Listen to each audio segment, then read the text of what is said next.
ladies and gentlemen, welcome back to the CRUSADE Radio Network. Mike Church here with you, getting ready to go live now to the Senate Finance Committee, where the vote is going to be held on the confirmation of RFK Jr. Department of Health and Human Services.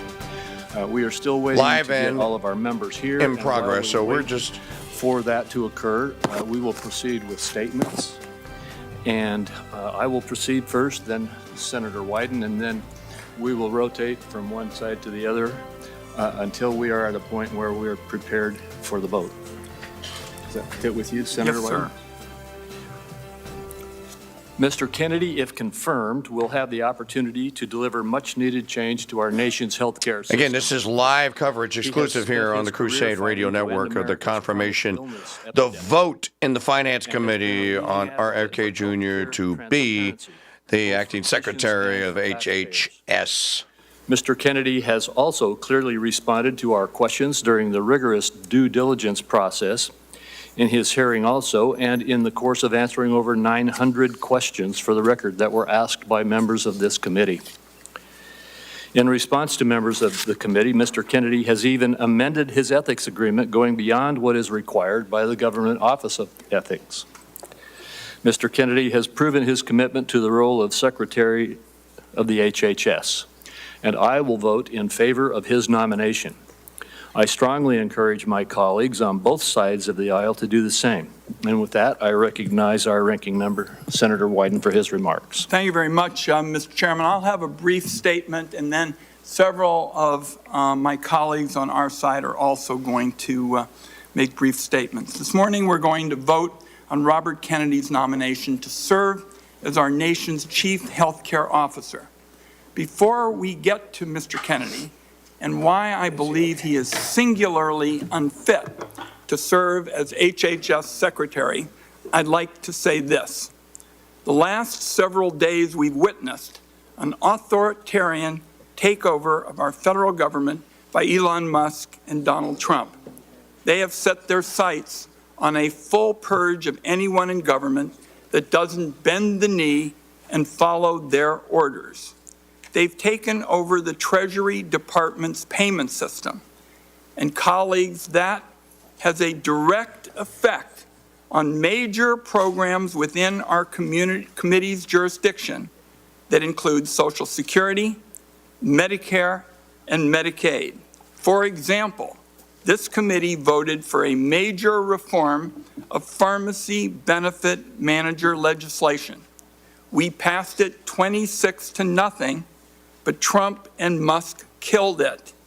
Think what they could do with abuse of the payment system.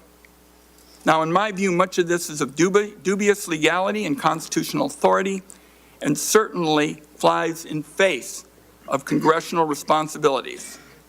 I'll wrap up on this point by saying I hope our colleagues on the other side of the aisle will not sit by while Musk and Trump make a mockery of the power Republicans hold in their congressional majority. Now more than ever, the American people need leaders that will stand up to these abuses. That brings me to Mr. Kennedy. A recent analysis showed that Mr. Kennedy has made 114 separate appearances in just the last 4 years where he has espoused anti-vaccine views or spread information about the efficacy of vaccines, misinformation specifically. In 36 of those instances, Mr. Kennedy directly linked vaccines to autism. Last week, Mr. Kennedy was given ample authority on a bipartisan basis to recant his decades-long career peddling anti-vaccine conspiracies. Instead, he spent his time with us dodging and weaving and gave no indication that if confirmed as HHS Secretary, he would stand by the long-settled science surrounding routine vaccinations. Just take the Samoa measles outbreak as an example. Mr. Kennedy told me, and I quote, "We don't know what was killing them," speaking about the 83 measles deaths during an outbreak of the disease in 2019. Just yesterday, colleagues, the Director General of Health from Samoa called this claim a total fabrication. Peddling these conspiracy theories as the nation's chief health officer is going to be deadly for kids across the country. On abortion, Mr. Kennedy's answers once again raised still more questions. He refused to tell us whether he would blindly follow a directive from Donald Trump to break the law and end access to mifepristone. And he seemed to have no understanding of his role in enforcing existing federal laws that guarantee women the right to life-saving abortion care. By the way, this isn't C-SPAN, so this is the CRUSADE Radio Network, so I feel free to jump in whatever the hell I want whenever I hear some mongoloid-looking goon like Ron Wyden droning on endlessly and slandering a decent human being. None of what he just said is true. Nothing that has anything to do with truth ever happened on the island of Samoa. Bobby Kennedy was not there during the first two outbreaks. He only came afterwards. As he has said, no one in Samoa is not vaccinated because I told them that they shouldn't be. So this to hear this, somebody's asking in our chat room, is this all the Democrats have left? Lies and slanders about vaccines? Yeah, dude, that's all they have left. And to begin the whole thing with the authoritarian takeover of the government, they were elected. Trump was elected to take over the government. What is he supposed to do? Sit in Mar-a-Lago and drink lemonade and say, hey, Biden, I think you still got it. This is just to be expected here. It's just demagoguery at its worst, folks. And if you think Wyden is bad, wait till you hear the Klobuchar and all the rest of them. It's all going to come down ultimately to the vote on this committee. It's going to come down to one guy. It comes down to Bill Cassidy. If Cassidy votes in the affirmative, then it's going to get out of the committee. Trump is not going to suffer an embarrassment on the floor of the Senate and have Kennedy's nomination not voted for. So this is all that really matters here today. Let's see if someone that has something sane to say is going to chime in on this. Yeah, we're going to do it. So Senator Wyden, we have all of our members here. Senator Wyden and I have agreed that we will have 2 or 3 on each side who wanted to make statements do so before the vote. So please, everyone, hold with us while we have those statements made, and then we will proceed to the vote. I know we've got a lot of folks here pushing on some. Do you want to vote now? This is Senator Mike Crapo. Mr. Chairman, Mr.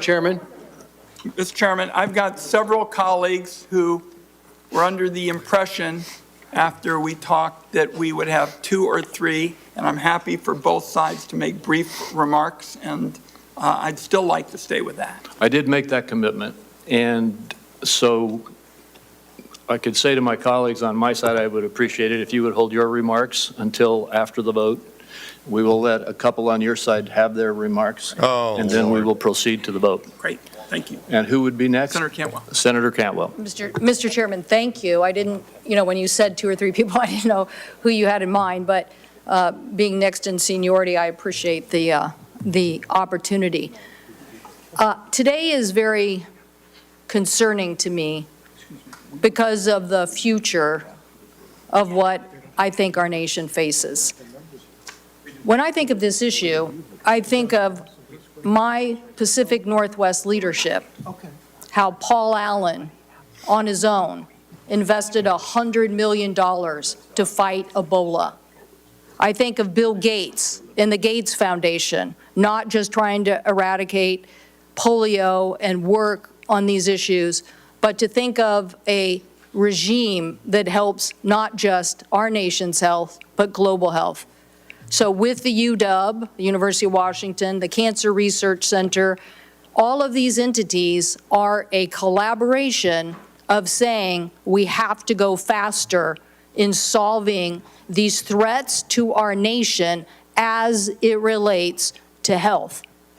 Now, we can have a big discussion, which I think you guys all want to have a big discussion about whether and when what happened in the Wuhan province. But I can tell you, we were the first city. We had the first patient. We had the first people who died in nursing homes. We had an emergency room at a hospital who basically was just begging for any equipment we could get them. The whole community stood up and moved as fast as we possibly could and broke down barriers to save lives. And that is what we have to continue to do on innovation. We cannot let another country get ahead of us on some sort of warfare issue and not have a response when it comes to a vaccine. So the most challenging, I wanted to vote for Mr. Kennedy in the context of my family's history. My dad stood behind his father the night his father gave the famous speech. I told him in my office, in my family, the Kennedys stood up. But when he answered Senator Cassidy's question, and he couldn't even give him the answer that, yes, the data is there to support vaccines today, I don't need any more data, all of a sudden, I saw this world that we got affected by in Seattle not being stood up for. I need someone at HHS who is going to say, we're going to be a leader in medical technology, science, vaccines. We are going to fight foreign powers. We are going to be there to provide global health. And I don't want a recalcitrant. I need a leader, and that is why I'm voting no. Thank you. Senator Wyden and I have agreed that Senator Warnock will now speak. Following Senator Warnock, we will proceed to the vote, and then anyone else who wants to make remarks will be allowed to make remarks. Senator Warnock. Thank you so very much, Mr. Chairman. At a rally a few months ago, Donald Trump said that he was going to allow Mr. Robert Kennedy to, quote, go wild on health. Go wild. Of all the things that I can think of that I'd like to see a Secretary of Health and Human Services do, go wild is not on the list. Mr. Robert Kennedy is manifestly unqualified for the job he seeks. Says this guy who is unqualified to do anything. By the way, Nicole Shanahan has revealed that Raphael Warnock would not be in the United States Senate had it not been for the checks that she wrote to the Senate, the Democrat U.S. senatorial campaign. She funded him, and she also funded Joel Ossoff. And she sent a letter to Schumer, and she told him, let me tell you something, pal. She also sent one to Warnock. Do you know that Warnock's top contributors are the pharmaceuticals because he represents the CDC state? So when you hear this guy droning on endlessly, this fake preacher turned politician, when you hear him droning on about people not being qualified to do things, this man is qualified to do nothing other than be a demagogue. So you heard after Warnock talks, then the vote is going to occur, and then we're going to find out. Crapo must be either very assured that it's going to happen or very assured that it's going to go down in flames because he said they can speak afterward, which I'm not sure why you would do such a thing. Again, live coverage of the RFK Jr. Committee, Finance Committee vote on his nomination to be HHS Secretary. Healthcare costs for Georgians was going to undermine basic science in public health, who puts his own interests above the health and the well-being of others, for the health and well-being of all of our families, the people who count on us, to think about them in these rooms of power. I urge all of my colleagues on both sides of the aisle to look past politics and think of country and to find the moral courage to do what's right. Oppose this nomination. Thank you, Senator Warnock. We now have not only a quorum, but all members of the committee are present.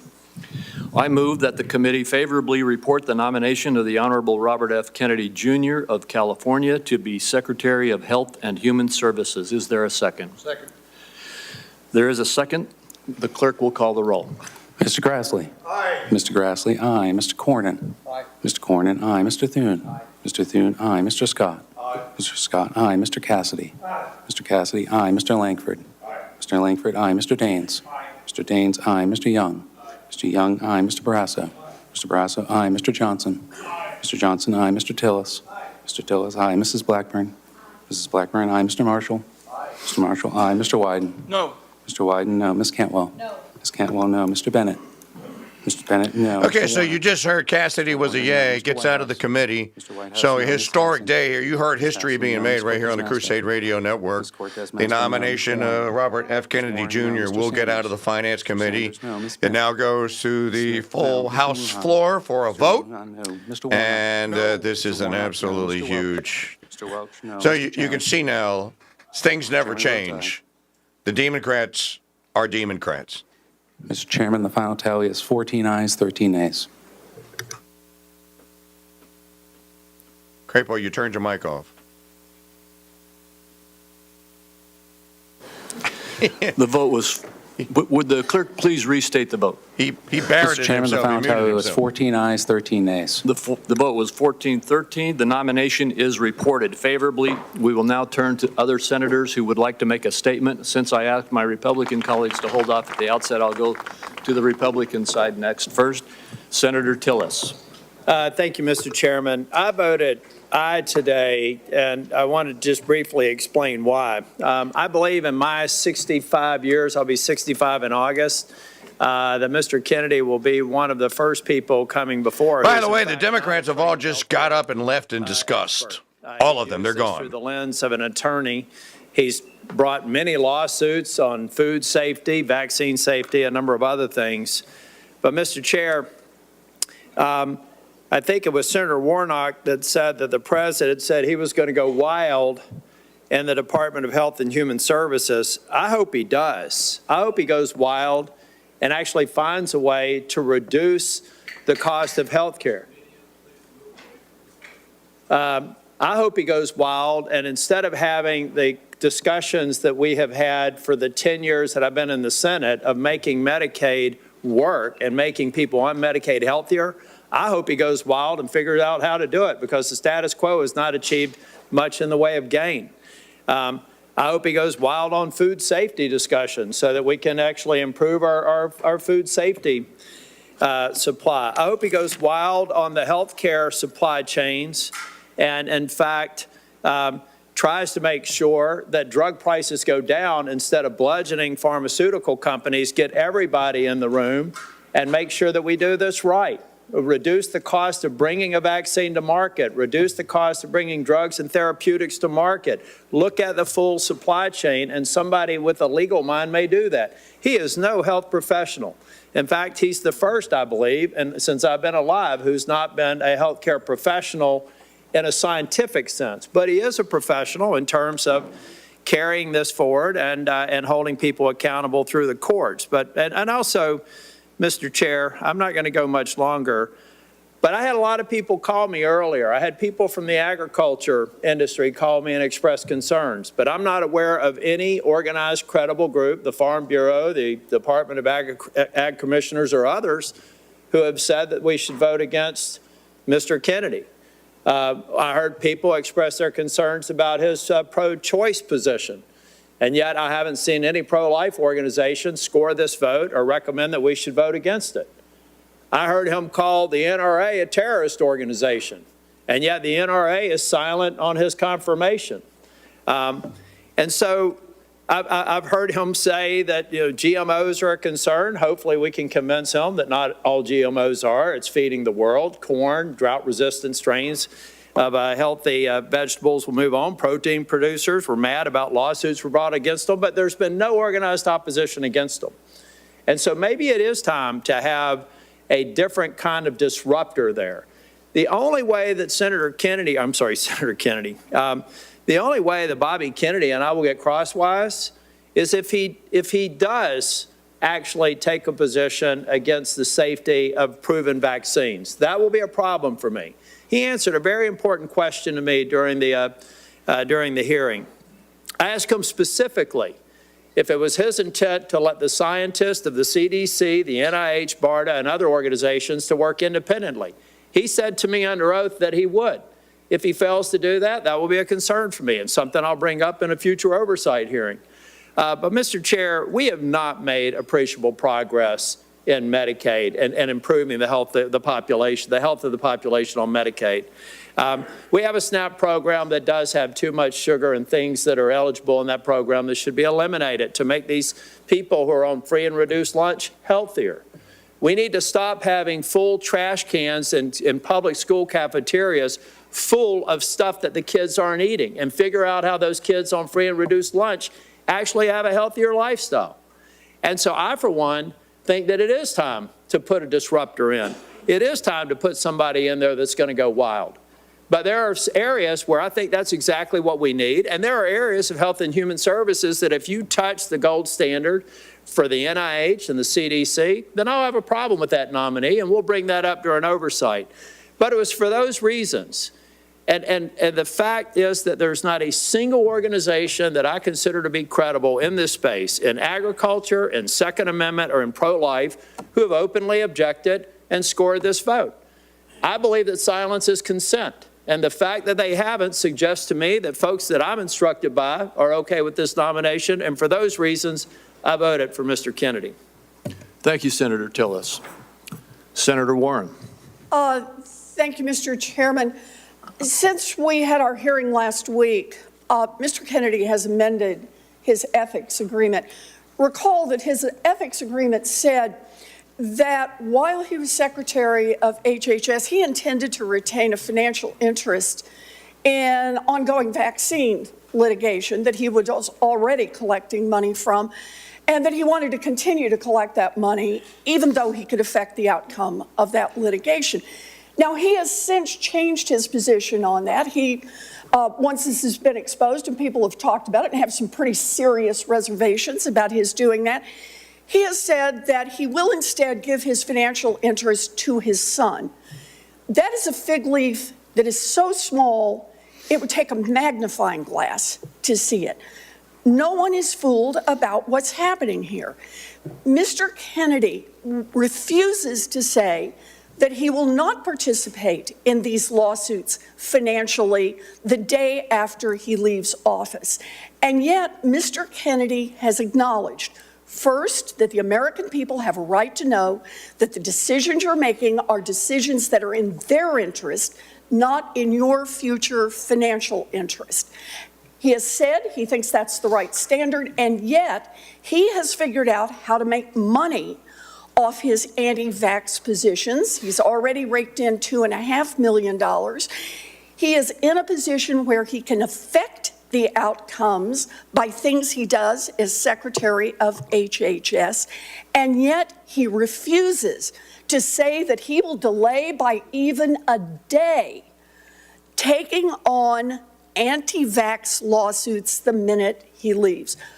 That is an appalling conflict of interest, and it's one in which the American people can reasonably ask, is Mr. Kennedy's plan to help the American people, or is he planning to use this job to further enrich himself, and he's pointed out with his son, and enrich his family?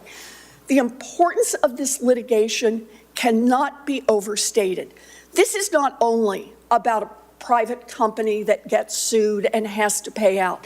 Vaccine manufacturers often operate on very slim profit margins. If they get sued repeatedly and successfully, they simply move out of the vaccine space. We've already seen this happen with vaccines in the past. 20 years ago, we watched vaccines just move away if they did not have protection from these kinds of lawsuits. The consequence of Mr. Kennedy's ability to make those lawsuits easier is also the ability to shut down access and manufacturing for vaccines for every one of us, and I think that's a terrible mistake. Thank you. Senator Welch, did you wish to speak? I did, yes, thank you. Thank you, Mr. Chairman, Mr. Ranking Member, and thank you, Mr. Ranking Member, for your statement. I want a disruptor in the healthcare system and one leading it. I don't want a destroyer. And there's three issues before any nominee that we have to consider. One is character, another is competence, and a third is priorities. We did not have Carolyn Kennedy here, but she gave a statement. And she said that Bobby was able to attract people through the strength of his personality, his willingness to take risk and break the rules. And those might be desirable qualities if it was accompanied by sober judgment and behavior. Because the person who leads a major organization has to have the confidence of the people that work for him. And frankly, some of the things that he did that never explained, a chainsaw taken off the head of a whale, dumping a bear in Central Park for his own amusement. These are just weird things. And we never really got into the character issue of what is required for a person who runs such a major department. The competence question, this is all on a wing and a prayer and a hope. There's no record of Mr. Kennedy having experience in managing a large organization, in medicine, no experience with science, and none of the prior experiences required not only to run a major organization, Health and Human Services, but also the CDC, the NIH, and all the other organizations that are under the umbrella of healthcare. And by the way, on the competence issue, let's be candid. This was a deal where Mr. Kennedy was running for president as a Democrat. He lost, and he approached President Trump to make a deal, and for political reasons, the deal was made, and the appointment was going to be that he's Health and Human Services. The president has a right to make that deal. Mr. Kennedy can seek it, but it doesn't translate into competence. And the third is priorities. The priority for Mr. Kennedy is about the vaccines and his theory of that. And we need reliable vaccines and not a conspiracy theorist on that. But you know, the healthcare system is not working for the American people. It is too costly.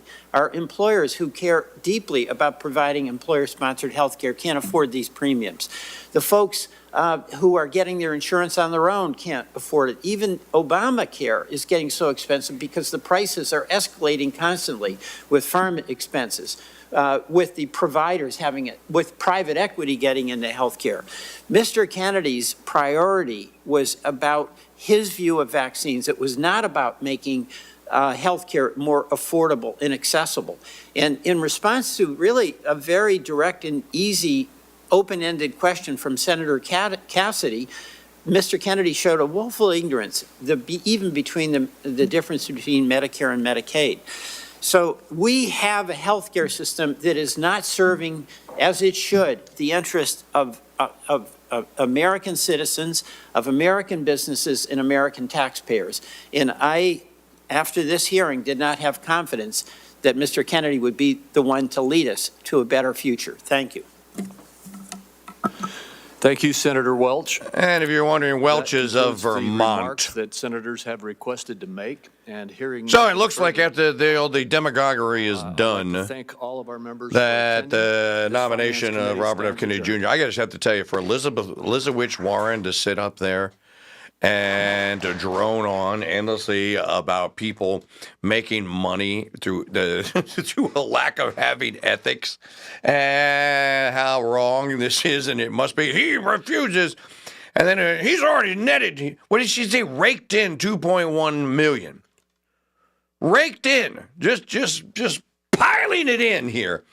Obviously, the opposition party is mortified of what the Trump administration is doing at light speed, and they just don't know what to do. They have no answer for this. They can't stop it, so all they can do is demagogue and just slander good people. The vote now goes to the full floor. We will find out if he is going to be confirmed. I would imagine you get out of the committee, you probably are going to be confirmed later on this morning. If not happening right now, Tulsi Gabbard's nomination is also going to go for a vote in that committee. And I believe that Tulsi is probably also going to be confirmed. Magdalene Rose and I were talking about this earlier, and about how Tulsi has actually been very impressive. Tulsi has actually been very impressive. It looked like she was going to be the weak link in the Trump nominations, but that has not been the case. So we will continue to monitor all this. When news breaks out, we break in here on the CRUSADE Radio Network. And if we get to Tulsi Gabbard's nomination, or if there is a vote on that, and we can bring it to you, we will. Yeah, they're having a big hoop-de-doo debate on the floor. I think this is it here. Or this was, no, that's Durbin. I'm going to go back to our regularly scheduled programming. Mike Church here with you, inviting you to become a Crusader, be notified. Use our app, best app in the business, crusadechannel.com/app. Hit that URL on your phone. It will forward you to the appropriate store for you to download our free app. Don't cost nothing. No obligation, and you can listen to the preview stream 24/7. But you're going to want to upgrade to be a paid member, and you can do that through the app. But you can log in as a guest. Download the app today, and you can also you'll see notifications from time to time. It's crusadechannel.com/app. We'll be back here. When news breaks out, we break in here on the Crusade Radio Network. Live talk radio the way it should be. Thank you for listening. God bless you and Mary keep you.